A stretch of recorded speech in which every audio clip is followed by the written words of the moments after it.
Thank you. My name is Gleeson. I'm from the All-Island Research Observatory. We're project-based at the National Institute for Regional and Spatial Analysis, which is in a university just outside Dublin, the National University of Ireland, Maynooth. So what I'm going to talk about, give you a quick background as to what AIRO is, talk about some of the main data tools that we use, and then talk about InstantAtlas and AIRO. How do we embed InstantAtlas into our site? What different modules do we have? So I'll give an example of how we work with census information, and then just go through a short case study of the housing boom and bust in Ireland. I was honest, I was lucky to get the finance to get the flight over. We're so broke in the country. So just showing how we work with research projects that we undertake at our institute, and we use InstantAtlas then as part of the output. So any of the data that we build up will go into Maynooth. And then what next for InstantAtlas? So just to start, I suppose following on from what Gareth and Richard talked about earlier, the richness of the data that's there within the London Borough and the UK, it's very different in Ireland. Data is not as readily available as it is over here. The main reason for that is there's no postcode system, so it's very hard to capture all this sort of local information. It's a very high proportion of non-unique addresses. So as a result, data that you would take for granted that comes out on a monthly basis, on a quarterly basis, like unemployment data, crime rates, house prices, even stuff from the guys from the fire brigade there, that's simply not available at a detailed scale in Ireland. The main data that we use will be available through census information. Now we're probably better off than we are in the UK in terms of that, because the census is done every 5 years in the Republic of Ireland, but it's every 10 years over here. So what does AIRO do? Well, we're a research unit, we're a spatial data portal, and the main focus of the work we do is improving evidence-informed planning. So InstantAtlas is at the heart of our operation here. So we collect, analyse, provide evidence and tools to support planning and better decision making. We do this through maps, through data, through policy advice and research and training and so on. So one of the main things we're trying to do is maximise publicly funded data that's out there already. So census information, which captured every 5 years, there's a lot of money spent on it, but in some cases it's just left there, it's on servers, it's in Excel files. It's very hard for the wide people across the public sector to get access to it. So that's where InstantAtlas comes in here. We use it to make it much more readily available to the public.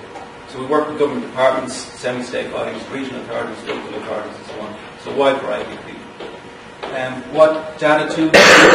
InstantAtlas will be the main GIS software that we have. Over the last while we've been also using Tableau, and we use ArcGIS Viewer for Flex for, let's say, national data sets. We'll be using maybe 20,000-30,000 polygons and so on. We use a wide variety of data from Ordnance Survey Ireland, Land and Property Services. Another point to make here is that you have agreements for getting Ordnance Survey data for free in government over here. In Ireland it's not the same, you've got to pay an absolute arm and a leg for the stuff, so that's also an issue in terms of getting access to data in Ireland.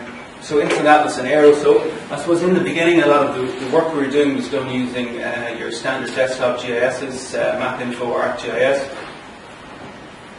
So producing a whole series of maps and analysis to, depending on what work we're involved with, with no sort of public dissemination tool.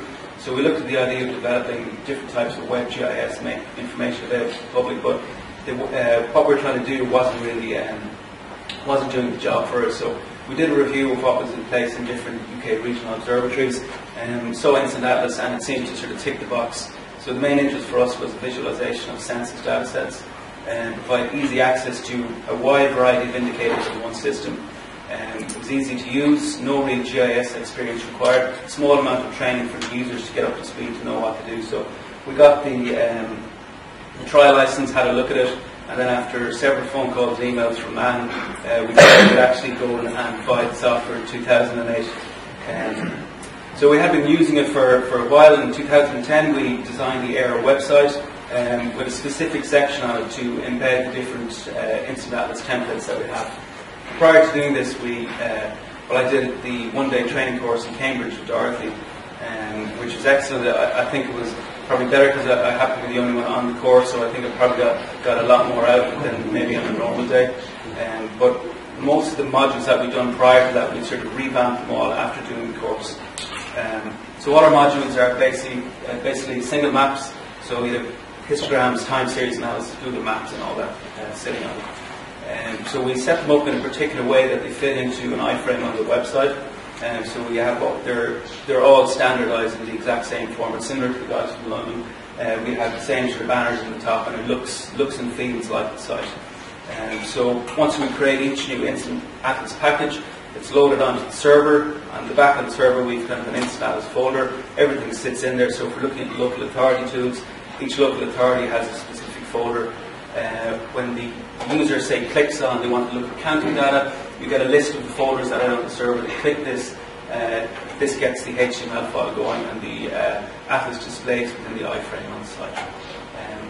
So what modules do we actually have on AIRO? So we run about 60 to 70 modules are currently on the site at the moment. So the bulk of the work we have is in terms of census data. So 2006, 2002, and the 2011 stuff which is coming on.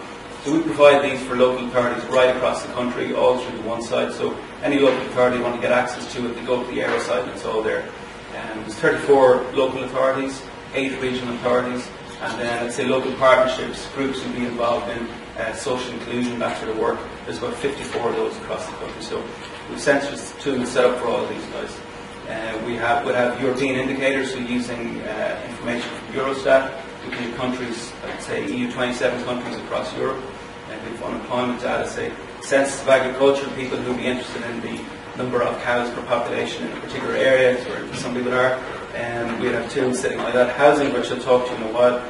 Children's health, transport, a crime mapping toolkit, and so on. So, wide variety of data sets sitting on the site. I'm just going to go to the show you some examples.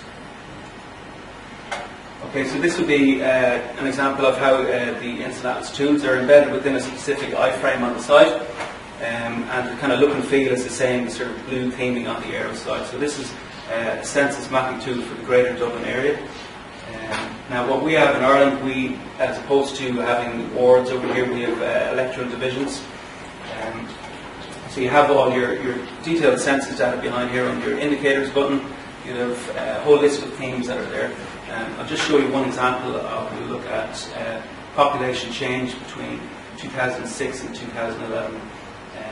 Now the census results, the preliminary results are just out. The population in Ireland is, for the whole country, has increased by over 8% in 5 years. Some local areas the population have increased in excess of 20%, which is it's a phenomenal growth rate. We by far the highest birth rate in Europe, about 15 per 1,000. So this is having a big effect on different local authorities in terms of what's happening in the areas, the amount of new people, different services, different requirements for areas. So we would use InstantAtlas to provide all of this information for local authorities. So we'll just look at population change. So we're just going to change this to a sort of binomial colour scheme, reverse the palette. So basically what we're looking at here is areas in blue are showing population decrease, areas in red are showing population increase. So if you look at Dublin City itself, which is the central area here, you can see what's going on across the city, very different patterns.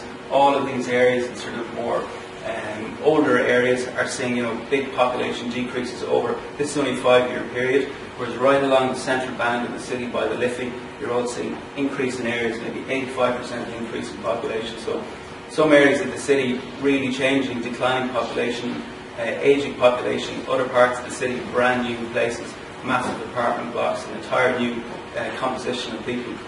So this has a big effect on local authorities and how they're going to provide services in the coming years. Okay, so that's just a basic example of some of the census tools we use. And now, just to go through a kind of a case study of a report that we would have produced on the, it's called a haunted landscape, but the housing boom and bust in Ireland. So back in May 1997, the economists were saying we were Europe's shining light. We massive amounts of foreign direct investment into the company, absolutely very low unemployment rate. There was an awful lot of money around. Public sector, there was tons of money coming in there, loads of services going on, and a lot of this was based on the housing construction, housing building, and in Ireland over that period we built and built and built and built and built houses absolutely everywhere. There were tax incentives put in all parts of the country, and it literally did not stop. and there was a huge drive for everybody. You know, if you didn't get on the property ladder now, you were going to miss out. The country just kind of ran away with itself. And up to 2007, it was increasing, and then all of a sudden things stopped. And the property market just absolutely exploded, completely fell apart. In January 2010, then the economists kind of revised their review of Ireland, calling it the poorest of the rich. This guy here in the black jacket here, he's, I suppose he's nearly the Sheriff of Ireland at the moment. His name is Ajay Chopra, and he's from the International Monetary Fund, or the IMF. So he's over to sort public sector and finances out. So if you see him coming towards you in a lane, you turn and go the other direction. So in terms of housing, I just gave you some background stats as to how things happen. This chart here kind of explains, you know, one look and you see, you know, things shouldn't really work like that. That's the way housing, the amount of housing completions per year were going on. Up to our peak year in 2006, 93,000 brand new homes or apartments were built. If you look at that in terms of how we were in Europe, you've got Ireland and the other basket case, Spain here right up at the top, almost 18 housing units per thousand population. UK, you're actually off, you're just over here on the chart, under 4 per thousand population. So you can see the actual difference there was completely out of control. Land values in Ireland went through the roof. This is where we were in 2006, about 60,000 euros per hectare. Again, on the European scale, Ireland is way down here. So, you know, at that stage, a bit of land on the outskirts of Dublin was more expensive than the French Riviera or something like that. So it wasn't good. Some kind of key haunting stats here about this. 1995, the average second-hand house price was 4.1 times industrial wage. Kind of that's, you know, standard enough. By 2007, it's almost 12 times standard industrial wage. Mortgage debt increased from 47 billion to 139 billion by 2007. And the key thing for all of this is that the public sector, government finances were so dependent on the housing sector on growth. In 2006, about 17% of total tax revenue was coming from the housing sector, up from 5% in '98. Local authorities, all of their financing was totally dependent on that. About 11.1 billion in 2000, up to 5.5–6 billion in 2005. About 13.6% of local government expenditure coming from housing. Then it all finished. So public sectors used to having all this money, all this development, all stops. No further money coming through, and the whole place just it just falls apart really. This image up here, it's all these unfinished estates, or ghost estates right across the country. Buildings like this popping up all over the place. Had been started, great plans for them, and just falls apart. Average house price in 2012 were 45 to 50% below peak levels in 2007. This map here is showing housing vacancy in Ireland. So any of these blue areas, over 25% of the properties in the area are actually vacant. So it's alarming stuff. So we would have produced a report.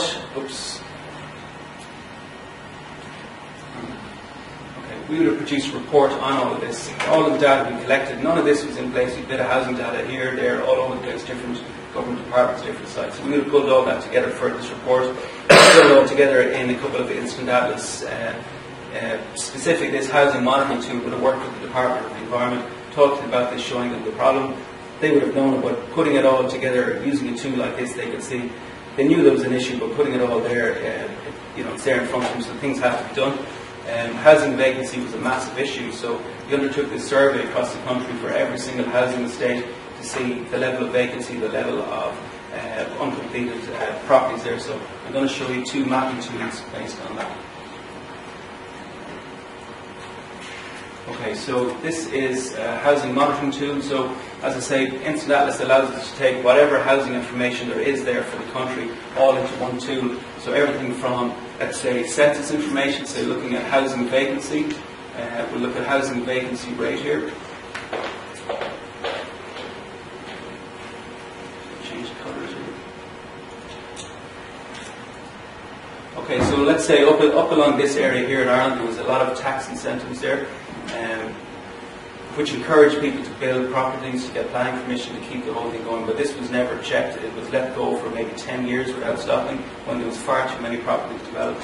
So if we just look at the housing rate here, the housing vacancy rate back in this area was already 17%, almost 18%, continued through the census years, 18%, 21%, and I think up to 2006, 29% of properties in that area are vacant. And that was 2006. Think about what's been built since then. So when the 2011 figures come out, you could be looking at maybe 35% vacant properties in the area. So big issues. Just turn this off. So I'm just going to look at housing completions by year. So keep an eye on that area I showed you up there. So this is looking at the number of housing completions per thousand population. I'm just going to turn on the time series down the bottom. So basically the dark red areas are places that where there was, an awful lot of growth and development up there. So you can see that most of the dark areas as we go on here through the peak periods are all up in that particular area. So all the development continued up there, continued, way in excess of other areas. So in 2010, I'm just clicking on this particular county here, Legion. So you can see on the timeline there, you can see the amount of housing that was developed there per thousand population over the period. And by using that, say looking at that in relation to the state average, you can see the complete difference to what was happening in the country and at those particular counties. Now all of this data was being collected over the years, but it was never set up in a simple tool like this where people could actually see trends that were going on, and as a result, for some reason, nobody was actually looking at this or tracking it and seeing what was going on. This survey that was developed by the Department of the Environment, looking at these unfinished estates, so which in some ways the work that we did on this and using InstantAtlas to kind of show the use of all this information, they undertook this survey, and this looks like sort of an outbreak of measles or something across the country, if this comes on. Okay, so these are all these other classes. Unfinished estates are ghost estates, which is sort of the common name in Ireland for them. Just open up with a specific module based on those. And again, the Department of Environment produced this survey. So over, I think, 2,800 of these estates were identified across the country where there were big issues in terms of housing vacancy, people living on estates where the roads weren't finished.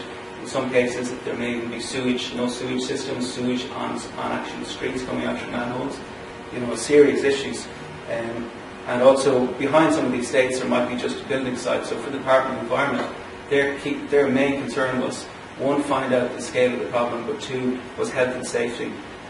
When something, basically what they said was when a child dies in one of these estates, that's when it becomes a serious issue. But the results of the survey that they produced was just in an Excel spreadsheet. So by using InstantAtlas, we could take that and add it here. We made it available to the public through Twitter or different social media sites, and all of a sudden the entire public could actually see the scale of the issue that was there.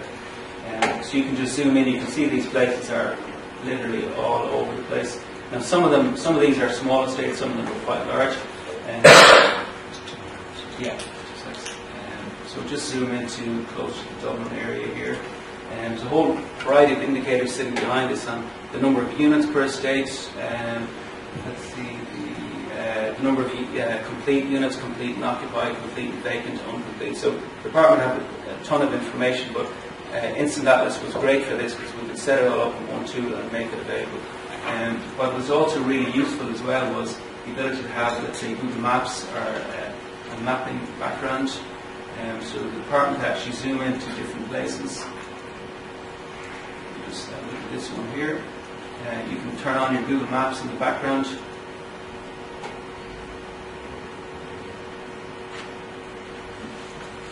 Okay, you can zoom into your estate here. You can see, okay, there's an actual estate here, just there, and it's a complete sort of building site, literally out the side. And so it's probably a couple of apartment blocks living there, just rubble out the back.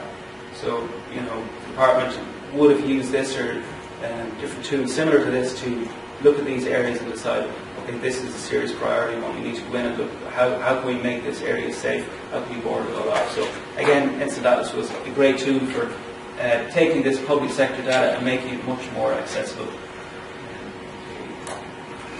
So what next for AIRO and InstantAtlas? They continue to be one of the main tools that we use. It gets a lot of exposure, and we've a lot of different clients across the country. Certainly for ourselves, we need to do some work on help files as to set up some training for people to show them how exactly it works. So I'll be interested in hearing later on today if other people have done that. And again, some issues that have come up already, common issues in terms of Google Maps. Users want to export the images, so is there a solution to that? In terms of InstantAtlas in Ireland, rather than Google Maps, we'd like to use Ordnance Survey raster backgrounds. But an issue there is that it requires a token to use it, so you have to register on the site, both sites to get access to it. You can't actually do that with InstantAtlas at the moment. So I think for InstantAtlas, if you want to make your tools more accessible in Ireland, that's something that you need to address. Look at how you can work with OSI to get that set up. The same issue, Flash versus Apple. So loads of people with iPads, iPhones, can't use any of the modules on it. So it'd be interesting to see what we can do with that. And also, let's say the limitation of the number of spatial boundaries and the size of the file. We set up all kind of local tools, our national tools, which can count as districts, but we can't handle looking at, say, all the EDs across the country or all the ward boundaries and so on. So that's AIRO. Thank you very much.